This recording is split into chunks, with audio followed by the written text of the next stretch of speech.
For the past few years, Ricky Gervais, Stephen Merchant, and Carl Pilkington have been meeting regularly for a series of pointless conversations. This is one of them. Testing. Is that all right? Hello and welcome to the Ricky Gervais Show with me, Ricky Gervais, Stephen Merchant. Hello. And the little round-headed buffoon that is Carl Pilkington. All right.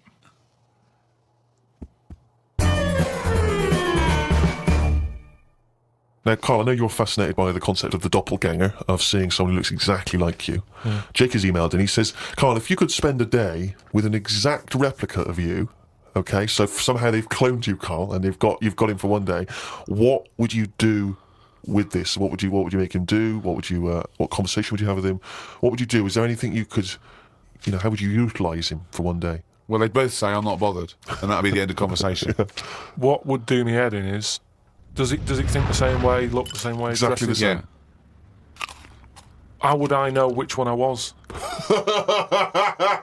Because you'd be you. That's amazing. How would I know which one I was? That's incredible. No, because... That is the most stupid thing ever said by a human being. Can we get the Guinness Book of Records on this? Has anyone, anywhere in the world, said anything more stupid than, how would I know which one was me? But think about it. This other person's going, all right, thanks for meeting up and that. And I go, hang on a minute. No, you came to me. And then Suzanne would come home and she wouldn't know the difference. And then suddenly you'd start doubting yourself. And you'd go, should I be leaving? Or, so how do I know if I am that real one, if he knows what I know? But you know who you are because you're experiencing it. But he'd be saying that because he'd say, yeah, it is a bit weird. But you know the truth, you idiot. How would I know which one I was? So anyway... But bear in mind, what would you do? You could pass him off as yourself. What would you do? Would you play tricks? Would you, You could be in two places at once. Would you do stings? Would you do scams? No, because it would only end up getting me into trouble, won't it? Because people won't believe that there's another one like me. Otherwise, everyone would be saying that when they get caught robbing. They go, oh, it wasn't me, it was my doppelganger. I wouldn't want it, to be honest. It's a bit of a headache, isn't it? Because he could be going mental, causing all sorts of trouble, and you're going, well, you pack it in. And he's going, what are you on about? But then that wouldn't happen, would it? Because he's being me, so he'd be sat wherever I am anyway. Because he'd want to do what I want to do. So pointless. But I still wouldn't want it. It's unbelievable. That was a conversation with himself. That was amazing. That was like experiencing what it would have been like if there was two Carls. Yeah, he's having a discussion with himself. We could have left in that time and come back, and he'd be arguing still. What does this mean? Does this mean though that I could just sit at home and not do anything, and just send me out on? Yes. And when he's seen something happen, I'm seeing it. No. You're separate people. You're separate people. But then he's not a doppelganger then, well, is he? you're identical twins then. You found out identical twins and he's got exactly the same input as you. I mean, it's not a real question, is it? It's just a little, again... But I said to you the other week about twins and that, I wouldn't like to have a twin. It's all right when you're a kid, but unless you're a Siamese twin, even they don't even look alike, do they? Just stuck together. You don't go, oh, don't they look like each other? They have different haircuts. They don't carry that thing on, do they? Like normal twins do. Like normal twins, the mums, they have the same haircut, wear the same shirt. Siamese twins never look the same. They've just got their arse stuck together. Again, it's a dialogue in his own head. It's unbelievable. Okay, Carl. This is a logical conundrum. To a certain extent, there's a little bit of lateral thinking because, but there is only one right answer. Now, the pressure here isn't to get this right. The pressure is when I've told you the answer to then understand it. Because when I've explained this to people, I've laid out for them, they still can't quite get the concept. Okay, so there's two doors, Carl. Yeah. One leads to heaven, one leads to hell. Yeah. Okay, they're identical. You can't tell them apart. Okay, 50-50. Right. Obviously, you want to go to heaven, I assume. Right, there's two guards, identical guards, guarding each door, okay? Right. The one guarding hell always tells a lie. The one guarding heaven always tells the truth. You have to ask one question to find out which is which, and then go through the door you want. What question do you ask? I've only got one. Yeah. And what, one to both? No, one to either of them. You don't know which one's which, though. So what question do you ask? Why can't I ask, like, both of them one? Because it's because not the rules. Are you can only ask one. There aren't actually two doors labelled heaven and hell, Carl. It's a leap of imagination here. And I've definitely got to answer. I've got to ask them a question. I can't just sort of have a feel of the door to see if there's any heat or anything. They're identical. You stand a few yards away. You cannot tell from the outside of these doors which is which. What question do you ask? I can't look through the keyhole or anything. There's no Get anywhere keyhole. near them. Um, Let's imagine there's a small rope that prevents you from getting anywhere near, rather like outside a nightclub. Yeah. so they stood there. Yeah. They both look the same. They're both smiling. Yeah. But one of them's not really smiling, really. He's trying to make me make a mistake, and he... Well, he's just going to lie when you ask him a question, if you ask him. So what's the point in asking a question? Do I know one of them's going to lie? Yeah. But would they be neighbours like this? Would they be that close? Why? I mean, we're not sure if these two guys get on. It's a logical... Well, I'll tell you the answer. No, I want to see if he can get it. He's almost there. No, he's not almost there. What am I thinking? No, hang on. Right, so you go up and you Yeah. go... Hang on. Well, look, let's imagine that. Let's imagine Ricky and I are those two guys. Okay, right? But we have to... well, me and Steve would decide which doors we're guarding, okay? Right. Look away, Carl. Okay, Right. then. So we've decided. Okay, one of us is guarding hell and one of us is guarding heaven. Which question you're going to ask and who you're going to ask it to? Right, I'll just say to you, Steve, I'll go... got some post for God here. That's not a question. That's a statement. Right, you've got some posts for God here. Well, that's not a question. Yeah, but maybe the question's coming. You got some posts for God here, yeah. And it needs to be signed.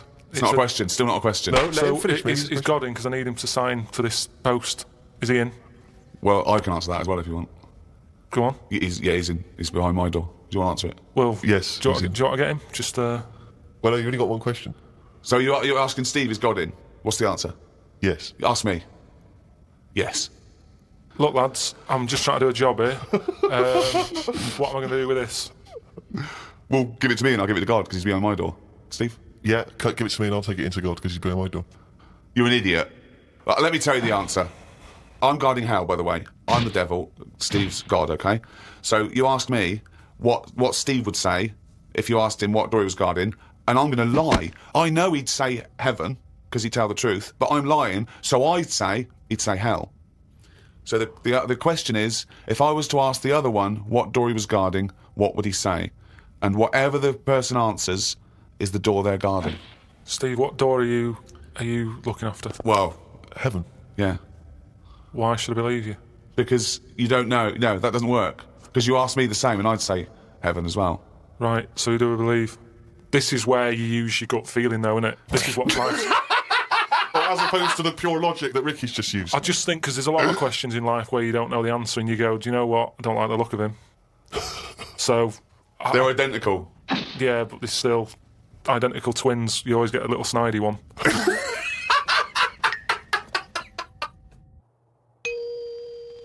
Oh, chimpanzee, that is written it down. That's the jingle there for Carl's diary. Here we are. Spoke to Ricky and his friend Glenn about art. I just don't get it. Ricky had some odd pictures on his walls. I don't have any pictures up in my flat because of the mirrored wall. But I can't sound bothered. The mirrored wall, we should just explain what that is. When you moved into your flat, there was an enormous mirror on one wall. Was that right? We just got this flat and, it's not a big flat, so I think the people who had it before us, he was a gay fella, right, which was a bit like, oh, what's he been doing with that mirror and that? But that was... What? No, just, What? What has he been doing with the mirror? Well, What's he it's been just a doing? bit- Why- No, what? it's just because they're quite sort of experimental in it, aren't they? And I don't know. What do you mean? What do they do? Well, I wouldn't know anything about it, but go on. No, what do you want? What? no, I don't. Experimental in what What do you way? mean experimental? I just mean, they'd be doing stuff. What? Whatever they do. Chemistry, What? chemistry site, they were doing experiments. What? No, just doing what. Singing I Am What I Am and just checking out No, the each dance their own. I'm not moves. having a go at anyone, but What? I'm just saying, like, they're doing what they're doing, which Carl, you're is not annoying as homophobic, well. are you? because- You're not no, st- I'm not. I'm Well- not. This is why. Why are you worried about what a little gay fella was doing in your flat before you got it in front of a mirror? I wasn't worried about it. Why I are mean, you thinking about what he's doing? Why are you fantasising what a little gay fella was doing in front of your mirror in your... I'm not bothered. I'm just telling you why it was a bit odd that he had a mirror in there, right? But forget the history. But you've got a mirror in there now, haven't you? No, because what I did was I was going to take it down. I thought, it's a bit dangerous. This, it could crack and Because it's the fall on size me. of the whole wall, isn't it? It took up a whole wall, Right. right? So like when he's moving about everywhere, he's got a good view of it and that. But he's got this full wall of mirror, and I thought I can't take that down. And I thought, what can I do? So I've just put wallpaper on it. Brilliant. And it looks all right. You wouldn't know, what have you? But it means that I can't put any pictures up. That's all I'm saying. I've put a nail in it. And what don't you understand about art? What about art don't you understand? The concept, specifics. No, So- that's like when we were in London having a shop around at Christmas, and there was that picture of fruit for 700 quid. It's like, well, just get some fruit. You know what I mean? You can get some real fruit for 3 quid. Yeah. I understand that, but don't invent cameras then, one or the other. Do you know what I mean? That's what annoys me. Someone invents something, and then they go, we've got to invent something else. Like the abstract thing. Why has someone gone, I can't have paintings anymore because... What do you think of Dali? Going, melting clocks and stuff, no? I mean, the first one was all right when he did the first clock, but then all the time he's just like, I'll draw something and it's got a melting clock on it. I'll do a sheep, put one of them on it. Have you seen his lobster telephone? That annoys me. Why? Because I think what annoyed me more with that is when I heard about how it happened, he had some artist mate round, right? And I don't know what happened. They were eating. That's a good hell of an anecdote. No, but they were eating. They were eating some food and what have you. Yeah. Lobsters? And they were eating lobster. Oh, right. And That's handy. I don't know, the other artist, whoever it was, sort Telephone? of started saying, you and your clocks and all that, right? Brilliant. And, This didn't happen. They started arguing, Yeah. and he chucked some of the lobster. Bollocks. And it landed on the It phone. bounced off his mate's head, went on the phone, and they both looked at each other like, are you thinking what I'm thinking? And they brought out that phone as a bit of art. Things like that annoy me. Because it was them just messing That about. didn't happen. Just telling you what I know. I saw his work. Each to their own, if that's what he's doing. I'm just saying, I'm not putting my stamp of approval on it. Art should be there to tell a story, not just have a splash of colour. We know. Would Suzanne White like some art? Just like Suzanne's not allowed to watch telly unless it's a favourite thing. Otherwise, she's got to talk to me about stuff. There's no art. There's no point. Just wallpaper. I'm just saying, we've got three windows we can look out of. Right. Right? Stop looking at the walls, look out the window.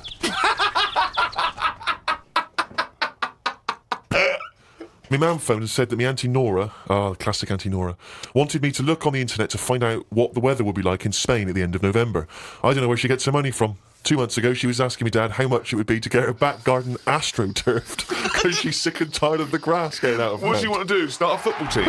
What does she want to bang out an AstroTurf? She likes the sort of green look, but she doesn't like the headache that comes with it, so she's just looking into getting that false grass put in there.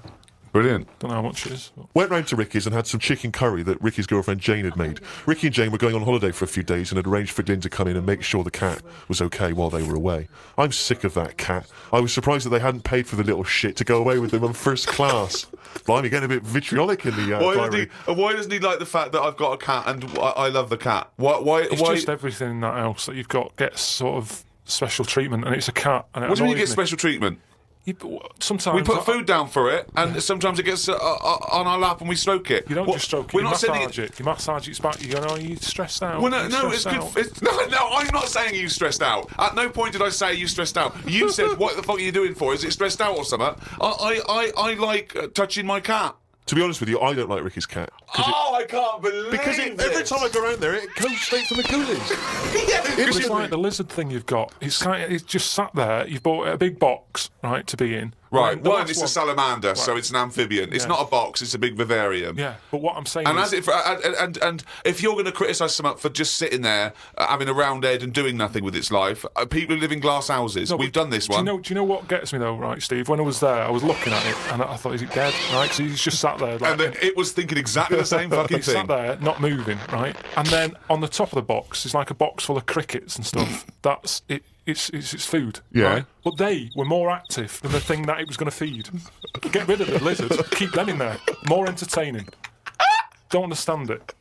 A few months back, a girl who was having a kid showed me one of them scans of the kid that was in her. That's science gone mad, innit?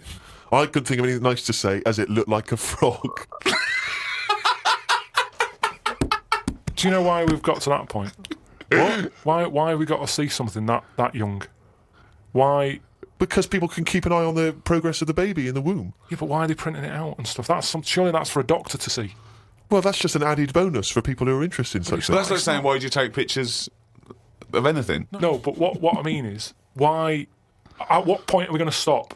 Are we going to start sort of X-raying the fella's testicles and saying, well, there it is at a really young age? Well, where are we going to stop? It's just horses for courses, isn't it? Some people like to have a record of their baby in the womb. They That's like right. to show their baby. They're excited about it. They sit down and they show their friends the slideshow. That's the birth. Oh, that's the conception. Oh, look, Ron's going a bit mad there, isn't he? But why do I need to see this? This is what I'm saying. It was an awkward situation because she was happy with it. I was like, oh, God. You know what I mean? It was an odd-looking thing. I couldn't say, oh, it looks like you, because that would be a diss. Well, Rick, you're not the only one who's been away. I know you've been off working, but I, at long last, have taken a bit of leisure time. And you've probably heard of the Rio de Janeiro Carnival, only one of the hottest events in the world calendar. Yeah. Imagine me down there. Oh, Rio, God. you can imagine, did not know what hit it. Oh, God almighty. Imagine, were you like Paul the Animal Park? He would not have been able to keep up if he was with me. God, what did you do? What did you get up to? Oh, let me tell you right now. Day one, I almost drowned. Day two, I got a foot infection and spent the day in the hospital, and the rest of the time I had diarrhea. So that was a hell of a time. Carnival. Yeah. I did. I was able to watch some of the carnival on TV, and it looked brilliant. It looked amazing. I didn't actually. It was difficult to make out because the TV wasn't actually in my room. Because in an effort to save money, I wasn't staying in a hotel. I was staying with a bunch of other people in some kind of, like, someone's flat that they let out. And so I had to watch the TV, like, from my window, watching a neighbour's TV. And, of course, when they change the channel, often during the juicy bits, I couldn't see anything. And, but it looked really good. I'm bunged up at the moment just so I can get through the show. But I've just been on a 12-hour flight, and it is terrifying being on a flight when you know that any moment you could go. Because, the problem is sometimes the toilet's free and sometimes then you've got to queue up. And the worst bit is that sort of half an hour just before you land when they say the toilets are out of bounds now. I tell you, I went twice before that in quick succession. The woman sat next to the toilet, she didn't know what was going on, the noises and stuff in there, and I was really panicky. Oh, Christ. And so of course then on the whole flight, as we're landing, I'm really petrified because I'm thinking I packed a pair of underpants and jeans in my bag in my holdall. Just in case it all went. And I was really, because I hate flying anyway, and I hate landing, it's the most terrifying moment of the journey. Then it really was rumbling, and I was thinking, I got to get out of here. Of course, you know when you're in a hurry, suddenly everything makes you angry. The little old lady in front of me who's just hobbling along off the gangplank, go away! Just really annoying. With your bad hips and your bad and legs. your Zimmer frame. I know you've been through a war, but get out of my way! And just anyone who could have even passes you, and so I managed to get there just in time, got into the and it all went off. Man alive, it was grim.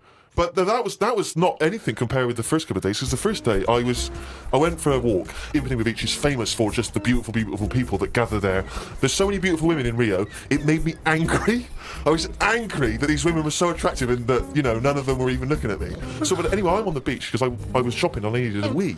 Right, and we went for a quick impromptu swim, and I thought, oh, we in the sea. Just think of him on this beach, right, with diarrhea. Well, I'm wearing great big long shorts because I'm not going to try and compete with these boys because they And you are, could I say this, the whitest man I've ever met in my life. Yeah. I mean, with his shirt off, you can see his heart like a newborn fish. Well, this is the thing. As I went into the sea to have a wee, there was a discussion about this. As I went into the sea to have a wee in a litter tray. See, there was a discussion about this because I'm very much of the opinion that you should take your trunks down, and some people, some of my friends are saying, just do it in your trunks and let the sea just wash it away. What a hell of a carnival! And I think I'm against that. I've always been against that in swimming pools, everything. So I'm against pissing in swimming pools. Full stop. It doesn't matter whether you do get in, take your trunks down, or don't piss in a swimming pool. Sea? Yeah, well, fine. Yeah, fine, okay, right. Fish do it. So anyway, I'm in the sea trying to urinate, and I kneeled because I'm obviously very tall, so it's tricky to get deep enough for the water to mask what you're up to. So I tried to kneel down in the water, right, and I got John Thomas out, but then the water swept out again and just left me on the beach. But luckily my back was to it, no one saw.